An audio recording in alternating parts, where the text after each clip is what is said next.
At this example of partial derivatives, temperature at a point on a metal plate is given by this function where T is measured in Celsius, X, Y, and meters. Find the rate of change of temperature with respect to distance at a point 2, 1 in the X direction and in the Y direction. So what they're asking us is to find Tx at 2, 1 and Ty at 2, 1. So we need to compute the partial derivative with respect to x, this function. Here we'll just use the quotient rule.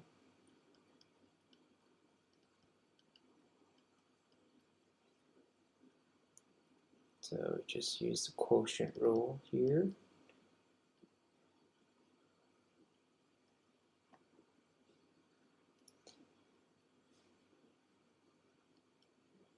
So we just get 2x times 60. And we're looking for when x is 2 and y is 1. So we plug all that in and also simplify a little bit. So 2 times 2 times 60 here, divided by 1 plus 2 squared plus 1 squared, which works out to be negative 20 over 3. The same thing for t sub y. We again use the quotient rule.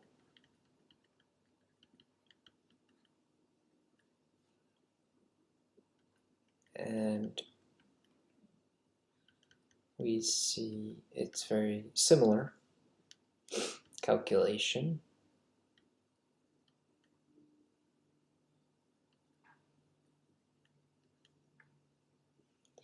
Except here x is 2 and y is 1. So if I plug that in,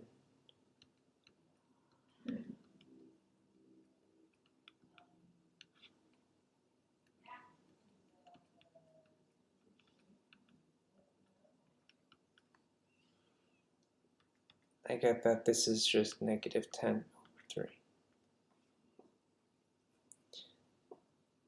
Okay, so basically these would give us the rate of change. So the temperature is decreasing in the x direction at a rate of 20 over 3.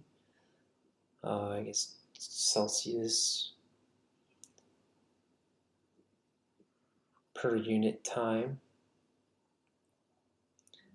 And the same thing, this is decreasing at a rate of negative 10 over 3, or 10 over 3 Celsius per unit time.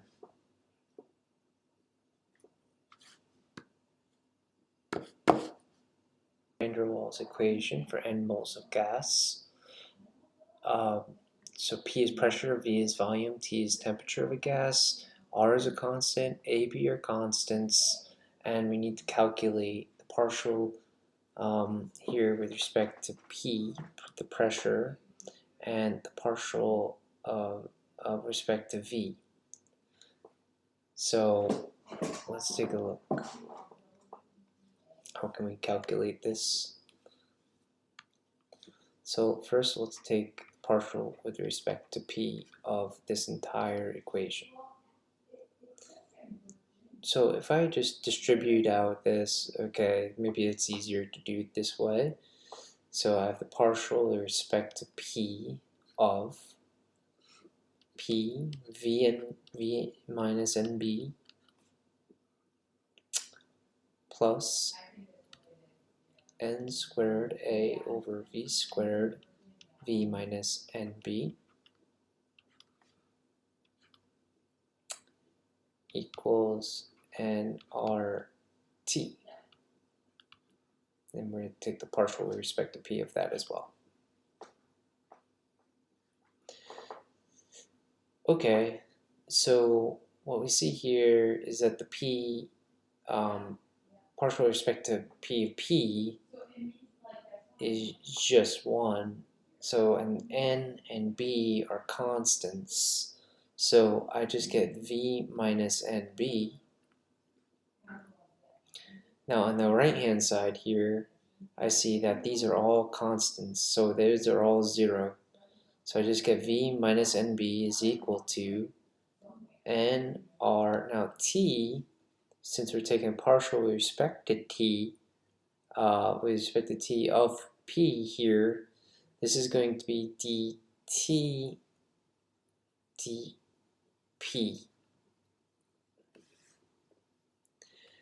Now solving for that, I get V minus NB divided by NR is equal to the partial of T with respect to P. So this should tell us something about the change in the temperature with respect to the change in pressure. So give us some rate, depending upon our units of temperature and pressure. Of course, going the other way, we have to compute dP with respect to V, and that is just another calculation that we can do on the next page. dV now, partial. So we're going to take the partial derivative of the entire equation with respect to V. Now, here I'm going to want to isolate P. So let's try to isolate P first. So we get P V minus NB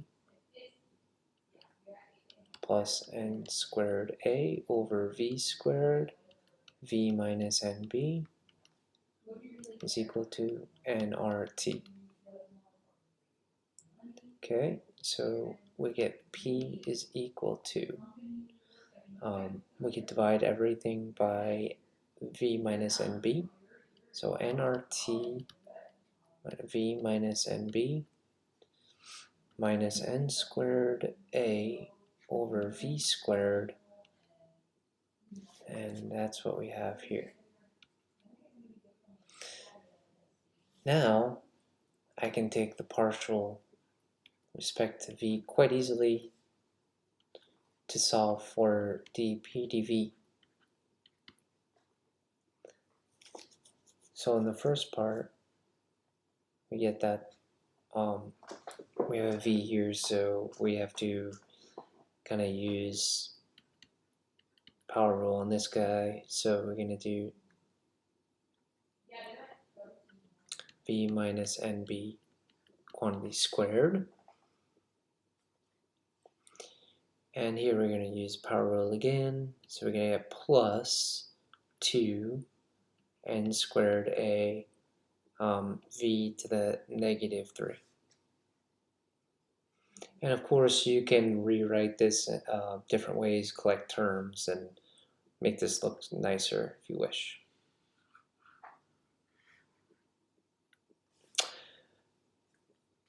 Up next is tangent planes and linear approximations, the chain rule, directional derivatives, and the gradient vector, including how to find extrema, and Lagrange multipliers.